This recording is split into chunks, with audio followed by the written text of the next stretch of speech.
What's up, everybody? Today we are going to discuss simulations. What is a competition simulation, and should you be doing simulations for quarterfinals? So, what is a simulation? It is a training method in which you aim to mimic competition formatting as close as possible.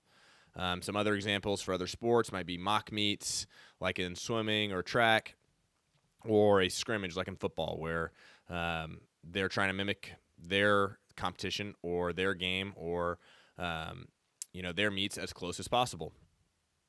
Things to take in consideration for a simulation or a mock meet or a scrimmage would be time, fueling, routine, and event styles. So let's get into specifics for quarterfinals.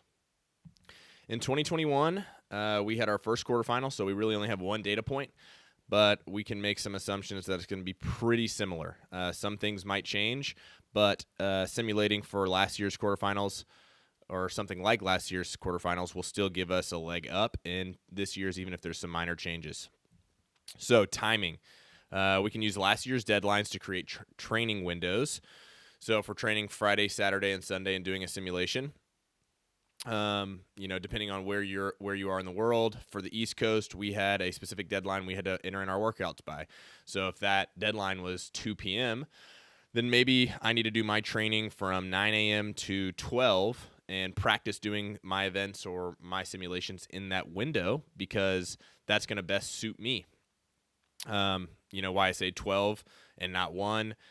We have to film this stuff, so if you're stuck uploading a video or something goes wrong or you need to make some adjustments, you want a little bit of time buffer before the actual deadline.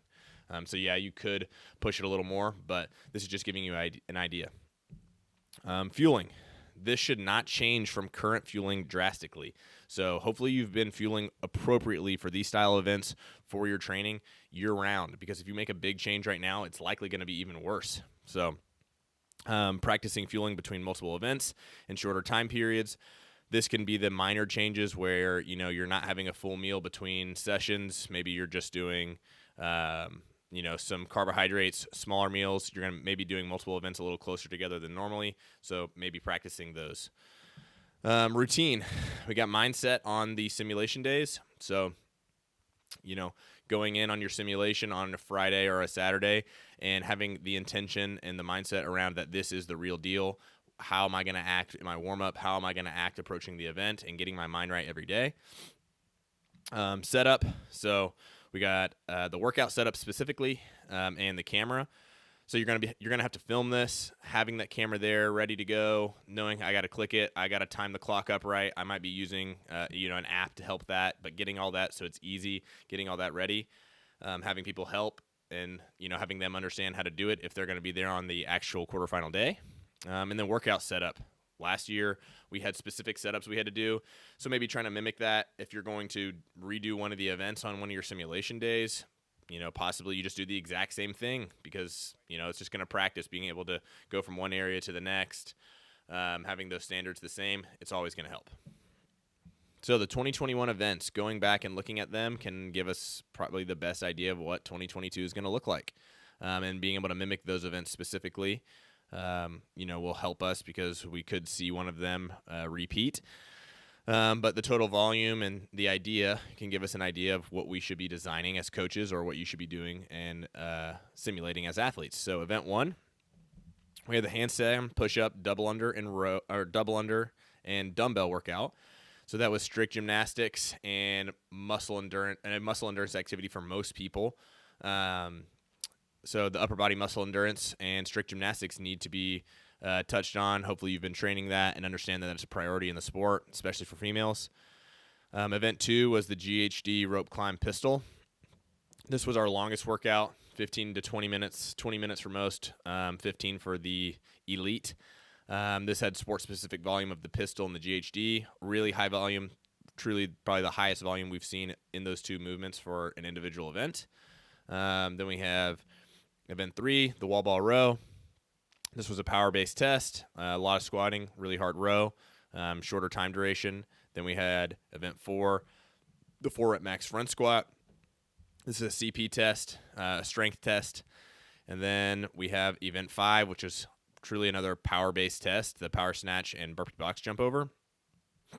And this had some moderate load weightlifting, so you had to be pretty adequate at weightlifting and moving barbells quickly that were heavy for some, but should be moderate if you're truly competing. Another thing to note is all these events were released at the same time. So a lot of people were able to do the event order how they wanted to. We don't know if they're going to do that again. They might release 2 before each day. So we don't know if they're going to release all 5 on Thursday or not. Should everyone be doing simulations for quarterfinals? Yes and no. Let's make some assumptions here that your priorities or the person you are designing for has the priorities of sport and competition, not health. Their goal is to compete at their highest potential. Skill level, intermediate and above. And this ties into the next piece, which has put in the requisite efforts. So if you are not intermediate and above, you probably shouldn't be doing quarterfinals. Even if you made top 10%, that doesn't mean that you can compete in quarterfinals. And if you haven't put in the requisite efforts, maybe you got top 5% and you're just really naturally fit, but you haven't been putting in the work and don't deserve to compete in the quarterfinals. You could get injured. You need to put in that requisite work and know that there are, there's a line between participating and competing. And if you are going to be participating, then your efforts are better put into training and to getting prepared for next year. So for the intermediate and less experienced, we're still going to have 3 simulations, and these are going to be on the open weeks. But the first 2 simulations are going to be simulations of structure. The last one is the only one that's going to be tough. It's the only true simulation. So what does that mean? The first 2, we're going to structure our time. We're going to structure our routine. We're going to structure our fueling like we would in the quarterfinals. But the last one's really going to be the only one that would be like a true competition simulation that you would see in the advanced people. So next, the advanced and more experienced are going to have 3 simulations, which is going to be all tough, but they're going to have a small gradual increase. So each week it's going to get a little tougher. That final one's going to be the most tough, but they're all going to be true simulations. And we're going to go over what they would look like in a second. Some considerations are individual ability and uniqueness, even if you are advanced, meaning this does have kind of a spectrum. So even a super advanced person might be better off doing 2 really tough simulations. They might need bigger increases and not as gradual increases week to week. It could change, or they could have it sprinkled in where they're doing a few tests, and then same with the intermediate. They could be doing a few tests earlier on in their simulations, but still only having truly one tough one. So, this is kind of like a guideline, and the individual is going to, dictate whether or not they should be doing a lot of tough work or just a little bit of tough work. And then we have weekly loading. So the weekly loading, this is the training not done in simulation. So just because you have 3 simulation days designed really well, you still have the rest of the week for training and to work on stuff and to prepare for the quarterfinals. So you can't overload them during the week and then overload them during the weekend. So you have to kind of balance that. And then changes in the sport. We could have a change. They could announce something. There could be 8 events. There could be now 4 events. You don't know. So you just got to consider that and be able to work on the fly. All right, some examples of simulations. So this could be a week 1 or a week 3 for the advanced, because it's going to look pretty similar. It's just going to depend on the person. This could be, not as hard for some people, and this could be very tough for some people in the advanced arena. So the top here in bold is the Friday, Saturday, Sunday split, and then below is the specific training. So let's take Friday, for example. We got an open workout. Then we're going to do some CP or strength work, and then we're going to do a muscle endurance activity. So I just made up an open workout.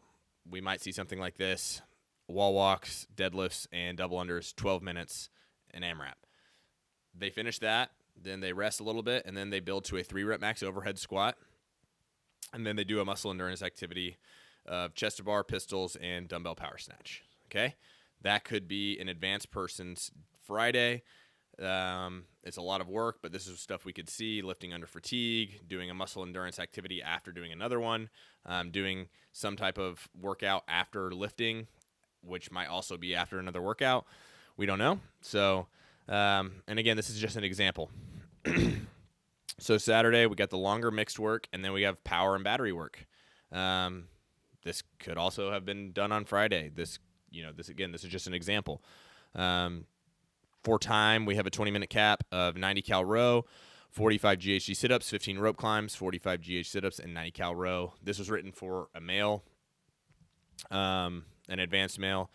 So we have, the GHD volume, touching on some rope climbs, just a longer mixed test. You could have done something else. You could have done the same test as last year. You could have changed it up. This is just an example. And then for time, we have some power and battery work, or a test. Could be similar to an event in quarterfinals. We have the 60-foot handstand walk broken into 30-foot segments. Last year, they gave us an idea that 30 feet would be required, so that might be utilized this year. I listed some male and female weights with a 10-minute time cap. We got Sunday. So here we have light cyclical intervals and mixed power work. We saw power twice. So, you could do something else. You could do, you could do like a gymnastic skill test. You could be working specifically on, a long weightlifting or a classic CrossFit. I don't know. This is just an example. This is just something that I wrote up that might be something that I would write for one of my clients. So we have the light cyclical intervals, a light flush, not too hard of work, get the blood flow, can help in the workout. That's next. And then we have the mixed power test, 10 ring muscle ups, 15 thrusters at 135.95, and then 20 burpee box jump overs. So that's what this weekend would look like. Again, you got to take into consideration, time, setup, all those things. These are just the workouts. This is just half of it. Okay, next we have the intermediate and less experienced. So we have the same skeleton. Friday, Saturday, Sunday are all the same. What changes is the activities. So Friday, we still have the open workout, the CP or strength work, and then we have the muscle endurance. So they're going to do the open workout, rest, and then after they're going to do 3 overhead squats at a tempo at moderate loads and resting 2 to 3 minutes between sets. And they're just going to work on, still working on lifting under fatigue, but they're practicing high quality movement and really working on the positioning when they're tired. Then they're going to go into a muscle endurance activity, but it's not going to be a muscle endurance test. This is muscle endurance training. They're building up their muscle endurance for the weekend. They don't need to do something super hard because this just could be too much for this person. They can't do tests all the time. They probably won't be able to recover as much. So we're going to give them a muscle endurance-based activity with rest so they can build it up and still work on being able to recover between the bouts of training that they're doing.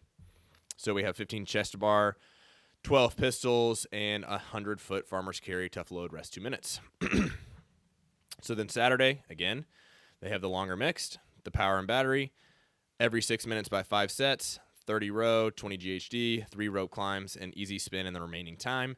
This is super similar to volume in the workout that the advanced person did, but it's not the same. The activity is not the same. They're getting the same volume, but they have rest. So maybe this person does rope climbs and they fatigue really quickly, and then their rope climbs start looking poor.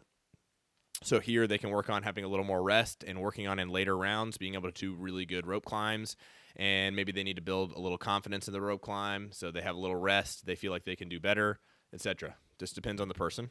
And then we have every 2 minutes by 8 sets a power/battery activity. We have 8 cal ski, 4 bar facing burpees, and then 2 power cleans to overhead at 205, assuming this is a pretty moderate load for them if they're 300 plus in their power clean to overhead.